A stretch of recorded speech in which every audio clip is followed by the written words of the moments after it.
All issues are resolved through democratic means and by holding inclusive and participatory elections.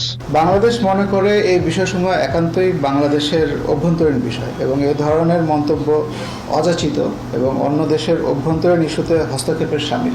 বাংলাদেশের জাতীয় নির্বাচন, সংখ্যালঘুদের ওপর নির্যাতন সহ আইন শৃঙ্খলা পরিস্থিতি নিয়ে সম্প্রতি কথা বলেছেন ভারতের পররাষ্ট্র মন্ত্রণালয়ের মুখপাত্র রণবীর জয়সওয়াল।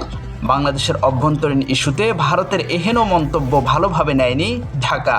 সেজন্য দিল্লিকে বাংলাদেশের অভ্যন্তরীণ বিষয়ে হস্তক্ষেপ না করার বার্তা দিয়েছে ঢাকা।